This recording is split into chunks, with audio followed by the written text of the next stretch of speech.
जैसे ही सूरज new Orleans की ऐतिहासिक सड़कों पर डूबता है, चार्लोट पर्यटकों और स्थानीय लोगों की भीड़ के बीच से गुजरती है। उसकी आंखें उसके चारों ओर की इमारतों के रंगीन पहलुओं को देखती हैं। वह वर्षों से शहर का दौरा कर रही है और वह फ्रेंच क्वार्टर के हर इंच को अपने हाथ के पिछले हिस्से की तरह जानती है। लेकिन आज की रात कुछ अलग महसूस होती है। जैसे ही वह एक कोने का चक्कर लगाती है, उसे एक छोटी सी गली के प्रवेश द्वार के पास एक आदमी खड़ा दिखाई देता है, जो उसकी ओर पीठ करके खड़ा है। वह लंबा और दुबला है। उसने गहरे रंग का सूट पहना हुआ है, जो शॉर्ट्स और टी शर्ट में पर्यटकों के बीच अजीब लगता है। चार्लोट रुकी, उसकी जिज्ञासा बढ़ी।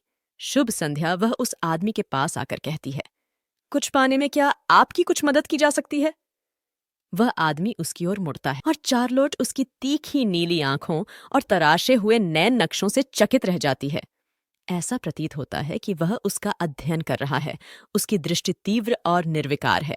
मैं शहर के दौरे की तलाश में हूं, वह गहरी मखमली आवाज में कहता है, जो चार्लोट की रीढ़ में सिहरन पैदा कर देती है। ठीक है, आप सही जगह पर आए हैं, चार्लोट जवाब देती है, अपने पेट में उड़ रही तितलियों को नजरअंदाज करने की कोशिश करती है। मैं चार्लोट हूं और मैं फ्रेंच क्वार्टर में सबसे अच्छे दौरे देती हूं।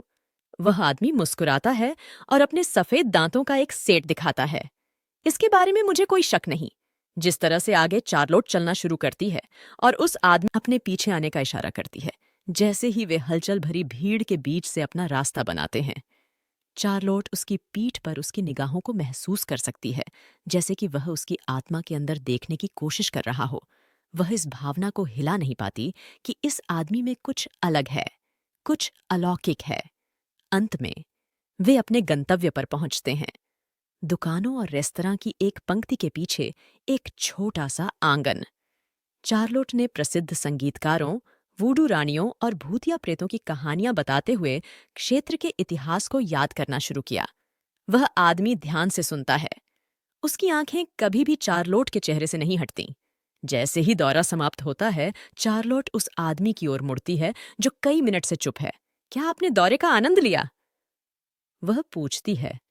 उसका दिल उससे भी तेज धड़क रहा है, जितना वह स्वीकार करना चाहती है।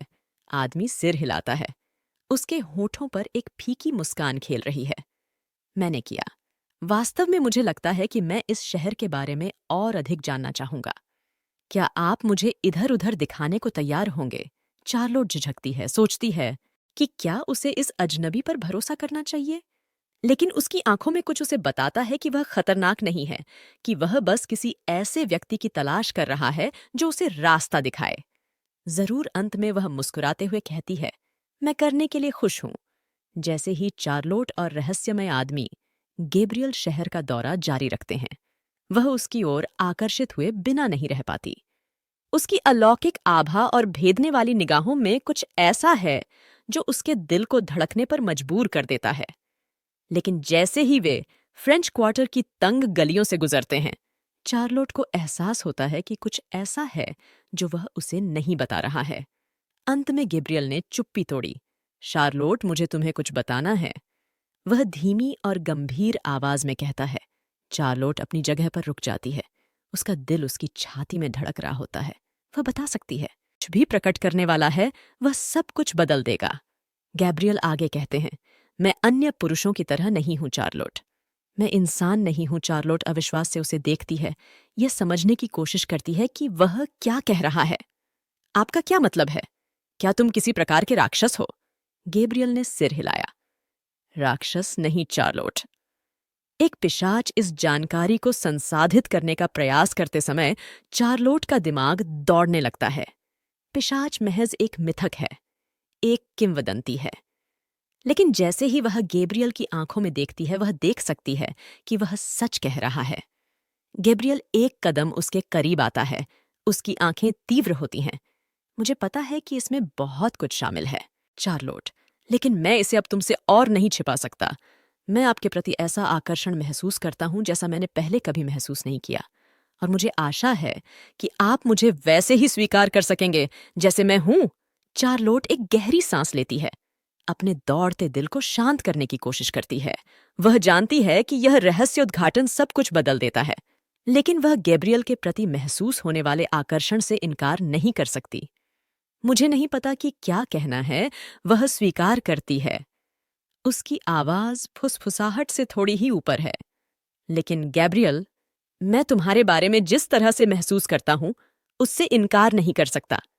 मैं आपके बारे में और इस दुनिया के बारे में और अधिक जानना चाहता हूं, जिसके अस्तित्व के बारे में मैं कभी नहीं जानता था। गैब्रियल मुस्कुराया। उसकी अभिव्यक्ति में राहत का संकेत था। मैं आपके सभी सवालों का जवाब देने का वादा करता हूं, चार्लोट। लेकिन कुछ और भी है जो आपको जानना आवश्यक है। मेरा एक दुश्मन है, एक शक्तिशाली पिशाच शिकारी जो मुझे नष्ट करने से कुछ भी नहीं रोकेगा, और मेरा कोई भी करीबी खतरे में है। यह खबर सुनकर चार्लोट का दिल बैठ गया। वह जानती है कि खुद को नुकसान से बचाने के लिए उसे गैब्रियल से दूर चले जाना चाहिए, लेकिन वह इस एहसास को हिला नहीं पाती कि वह उसके साथ है, कि वे एक साथ रहने के लिए ही बने हैं। जैसे जैसे रात गहराती जाती है, चार्लोट और गैब्रियल शहर का दौरा जारी रखते हैं, लेकिन अब तात्कालिकता की एक नई भावना के साथ। चार्लोट छाया में छिपे खतरे को महसूस कर सकती है, और वह जानती है कि गैब्रियल का दुश्मन कहीं भी हो सकता है। लेकिन जब वह गैब्रियल की आंखों में देखती है तो उसे पता चलता है कि वह उसके लिए सब कुछ जोखिम में डालने को तैयार है, भले ही इसके लिए उसे अपनी जान जोखिम में डालनी पड़े।